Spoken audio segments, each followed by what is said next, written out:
कुछ भी आपको प्राप्त हो रहा है, भगवान की वस्तु है, भगवान का खेल है। जय दिन रहना होगा, वो वस्तु व्यक्ति स्थान उतने समय तक हमारे पास रहेगी। ये केवल प्रवचन नहीं, भगवत भाव को प्राप्त हुए महापुरुषों में स्थिति होती है। देखो, अगर हम किसी को कहें कि वो तो भगवत अवतार हैं, तो हमारे लिए ही तो अवतरित होते हैं। स्थितियों को दिखाना और प्राप्ति का साधन बताना और प्राप्त करवाना, इसीलिए बड़े बड़े महापुरुष प्रकट होते हैं। पूज्य श्री जयदेव जी महाराज, वो किसी धनी मानी भगत ने गए महापुरुष, थोड़ी देर भगवत चर्चा हुई, प्रसाद पवाया, मोहरे दिया, सर्फी मोहरे उस समय चलती थी, मोहरे दिया, आवश्यकता थी भगवान हमारी प्रसन्नता के लिए। इसका उपासक अगर लौकिक वस्तुओं की प्राप्ति पे हर्षित होता है तो कुछ मिला ही नहीं, परमार्थ का कुछ मिला ही नहीं। ना द्वेष की, किसी से द्वेष क्यों होगा? तब होगा जब अनुकूलता की मांग होगी। अनुकूलता की मांग तब होती है जब हृदय शुष्क होता है, और जब भगवत रस से द्रवित है तो किसी और की अनुकूलता की जरूरत होती क्या? नहीं। तो द्वेष कैसे बन सकता है? अगर श्रीपाद भी कह रहे कि अगर तुम्हारा किसी से द्वेष है, भगवत तत्व का अनुभव नहीं होगा, भगवदानंद की अनुभूति नहीं होगी। पक्का बात है, हरिवंश नाम लीन जे अजात शत्रुते सदा।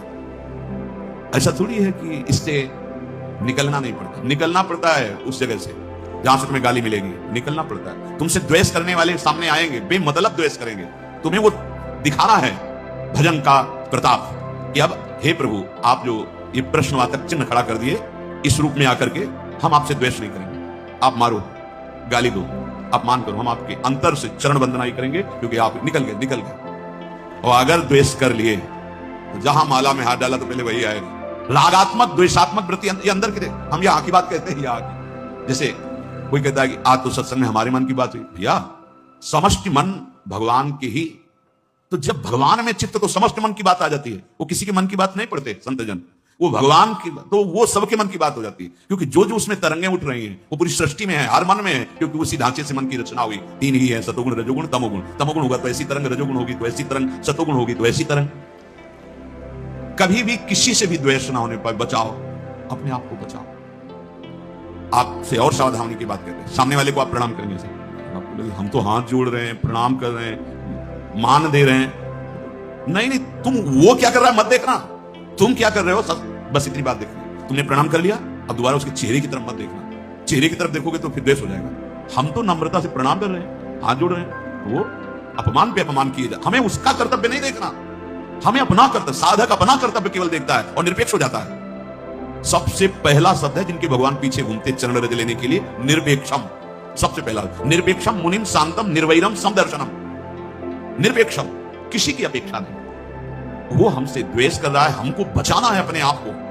क्या प्रभु कुछ भी कर लो, आप नहीं, आप ही सच्ची बात करें, हृदय जल रहा है उसकी बात से, लेकिन आपने ये भाव डाल दिया, ये ऐसा काम करेगा कि द्वेष होने ही नहीं देगा आपके हृदय में। ओ अगर आप ऐसे, भगवान ने तो सब में ऐसा देखा, उसके चेहरे की भाव बन गया कि आप तो प्रणाम कर रहे हो, आप फिर नहीं सह पाओगे, फिर ये पक्की बात हृदय की है। बहुत बचने की जरूरत है। ये अहंकार का फोड़ा बिना गुरुदेव के आप ऑपरेशन नहीं होता। एक बार ऑपरेशन हो गया तो इतने चतुर डॉक्टर हैं कि एक कण भी नहीं रहने देते कि दोबारा ये कैंसर न फैल जाए। नहीं तो भैया हमने देखा है कि जब तक बिल्कुल पक्का सर्जन नहीं होगा तो ऑपरेशन तो होते हैं छोटे मोटे, पर कण रह जाते हैं कैंसर के, वो बगल से फिर वैसे ही।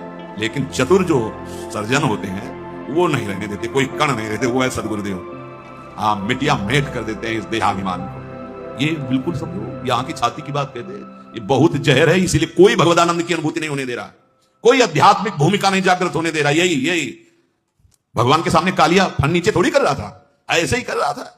भगवान है पर फन दबा के चढ़ गए फन के ऊपर। जो फन ताता थे उनका तो नृत्य और उनका सारा का सारा अहम चूर। तो गुरुदेव का तो मनोरंजन होगा अहम के साथ खेलने। पुराने खिलाड़ी है ना, हमारी दुर्दशा अहंकार की कर दी।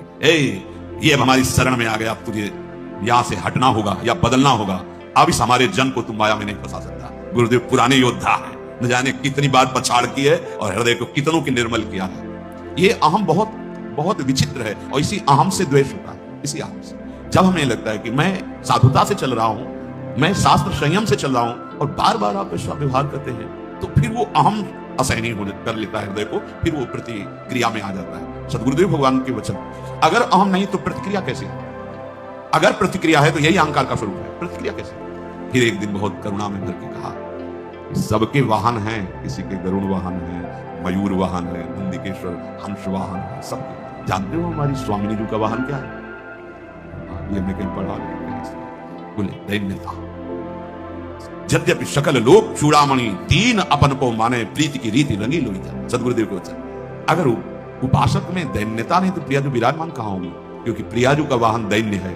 देखो, प्रिया प्रेम रस प्राप्त करने के लिए अखिल ब्रह्मांडों के ईश्वर भगवान श्री हरि कितने दैन्य हैं, कितने दैन्य। यद्यपि सकल लोक चूड़ामणि, अखिल कोटि ब्रह्मांडों के साथ दीन अपन को माने, अपने को प्रियाजू के सामने कितना दी। ये एकांतिक निकुंज की बात, बाहरी नहीं जान सकते। हरिराम व्यास जी देख रहे हैं कि प्रियाजू के सामने पीक दाने ले सरकार खड़े हैं, अखिल ब्रह्मांडों। प्रियाजू के सामने एक पात्र में रंग है, एक में और चित्र लिख रहे हैं श्री चरणों में, महावर की रचना। दुर्दास जी देखते हुए बिहरत कुसुम पराग लगत, पीत वसन लय झारत, लुठत मयूर चंद्रिका तिंतर, अद्भुत छवि निहा, जावक चित्र बनाई संवारत, करम सफल तब मान। कौन? जिनके देयम सदा परिभोगनम अभीष्ट दोहम, तीर्थास्पदम शिव विनंति नुत्तम शरण्यम। भूल करके अपनी महिमा को दैन्य होकर प्रिया प्रेम में ऐसे। बोले हमारी स्वामिनी का वाहन है दैन्यता, और ये दैन्यता कहीं मिलती नहीं।